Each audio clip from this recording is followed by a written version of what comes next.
Hey, how's it going, folks? CR here, and I want to take some time to say a few things about the riots following George Floyd's death. Um, I guess I'll start by addressing the very people who are supportive of the riots or doing the riots themselves. I doubt anybody of that nature is watching this video, and if they did stumble upon this somehow, my guess is they're probably going to click off real early in it, but I'm hoping to address them right off the bat so they can maybe hear some voice of reason in this. The officer that put his knee on George Floyd's neck has been fired and has been charged with the appropriate charges in this. The other three officers were also fired, and it's very likely that they're going to face some sort of criminal charges as well. The rioting and looting is doing the greatest harm probably to the people in the areas that it is occurring. And it looks like these areas, for the most part, are largely neighborhoods with a large amount of black people in those neighborhoods, a large amount of ethnic minorities in those neighborhoods. So you're hurting them economically and possibly even physically too. There has been video footage of black people being beaten by other black people in this riots. There's been one person who put their life savings together for a sports bar and didn't even get a chance to open it before rioters destroyed and looted his business, you know, his dreams, and the guy who owned it is black. Another thing you need to consider is the fact that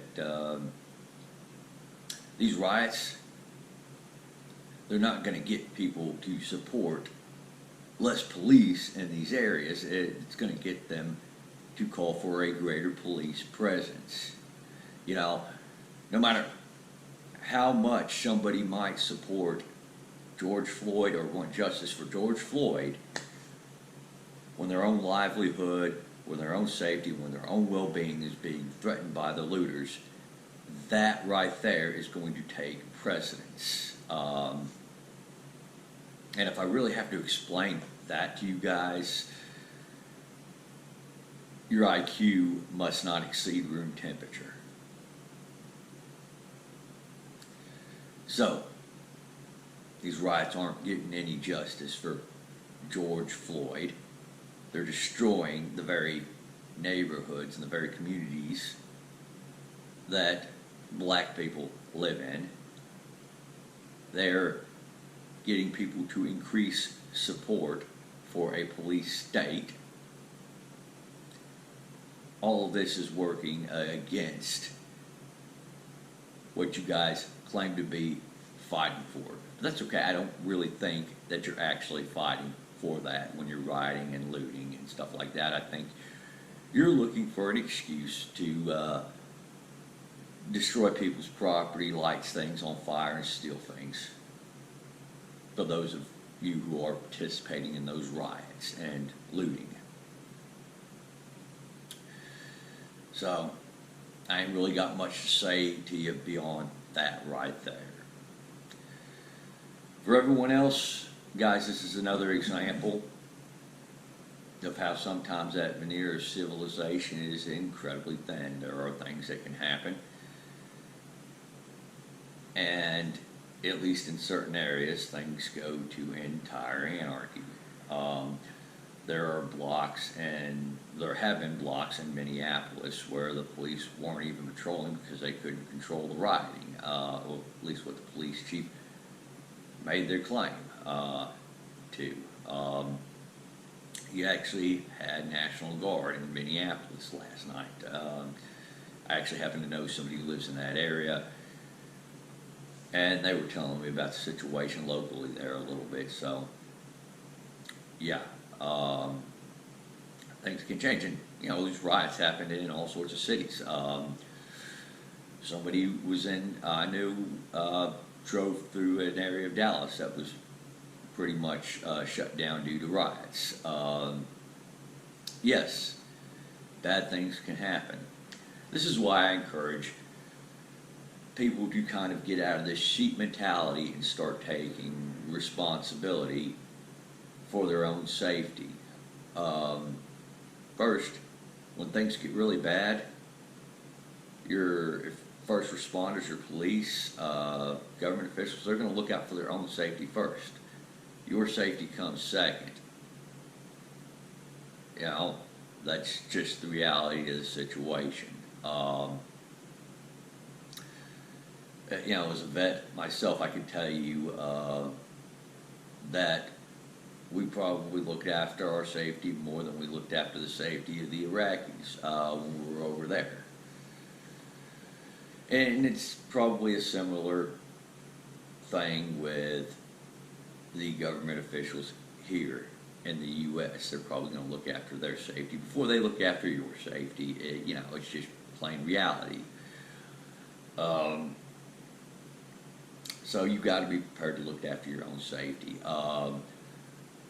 Part of it, obviously has been my suggestion that you consider personal firearm ownership, getting your license to carry concealed, carrying a firearm. That's one aspect of it. Another aspect of it, be aware of your surroundings. If you see an area that there are riots going on in, or there's a situation where there's a large crowd of people gathering and they seem to be getting more and more hostile, you get that vibe, that there's tension there amongst the crowd, get out of that area. Don't go into that area. Don't drive your vehicle through that area. Find another way around that area, if possible. You live in an area where that sort of thing happens, or is likely to happen. Well, there are certain security measures you probably want to take on your home. You should have fire extinguishers. You should know actually how to use those fire extinguishers. Again, as I say, this is very little different from owning a firearm or carrying a firearm. You not only need to have it, but you need to train on how to use it. You need to develop a plan on what you're going to do when these situations happen.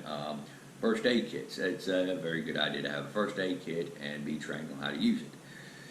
Again, as I said, first aid kit's going to be useless to you if you don't have any first aid training. You need both. The tools and the training, they go hand in hand.